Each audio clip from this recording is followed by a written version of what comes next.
This week, he's asking Mark Zuckerberg for $1 billion. Last week, misogynist lyrics about Taylor Swift on his new album, defending Bill Cosby on Twitter. What's going on with Kanye? Yeah. Rachel, at this point, is this performance art or is this a cry for help? I don't know. To clarify, I have no, I'm not a psychiatrist. I have no right to none be, of us, none of us are mental health experts.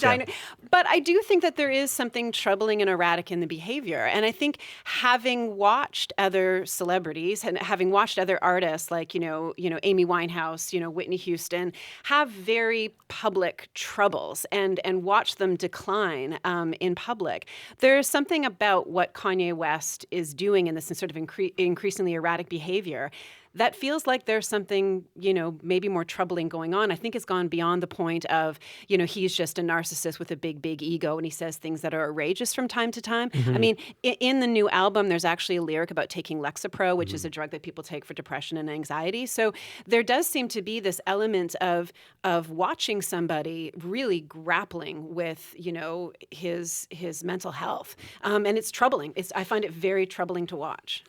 What's your sense, Rad? Yeah, I mean, in terms of the album, there's the Lexapro reference. There's a lot of references to am I crazy genius? And then I've been insane for a long time.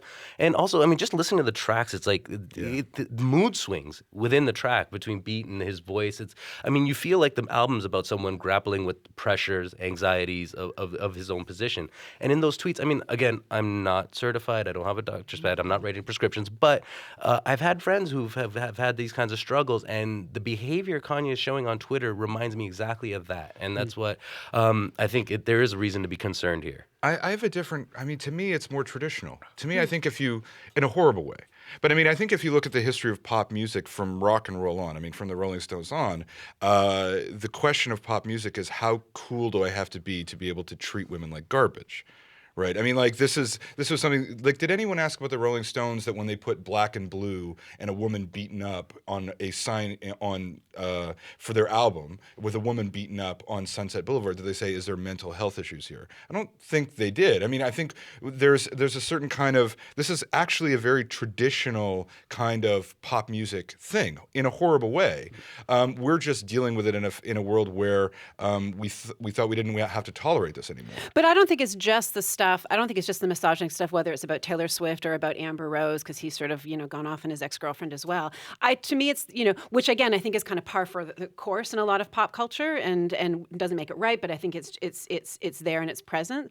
I think it is the sort of, watching somebody behave erratically in all these other ways, getting fixated on certain things. But he's always sold his vulnerability too. I think that's the key thing about Kanye West is like he's always been able to have that little I'm huge, listen to me boast, but it's really all about how I can't. Yeah, I don't know what I'm doing in life. That's been true since. Sure. That has been true since the beginning. I guess the question is there something different going on now? Is there the sense that?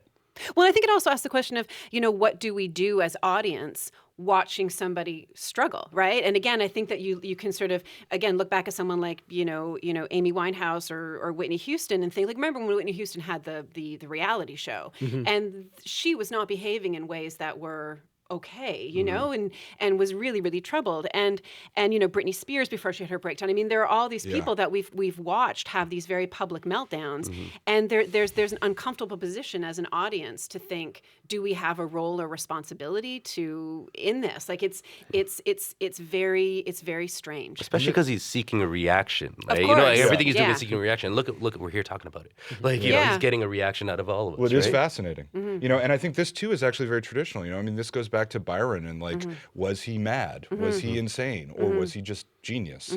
And you can't, and it was awful, mad, bad, and dangerous to know. Kanye West fits that description perfectly. But sir, at least we're living in a time where we can openly discuss mental health. That's maybe the difference between those examples that you brought up from the past, where that kind of subject was taboo. Or even in the mid 2000s, we all partied to Amy Winehouse Rehab, which was a clear cry for help. Yeah. Whereas now we're having a little bit of a more serious conversation about it. Unfortunately, we have to stop now. But thank you guys again so much for joining me.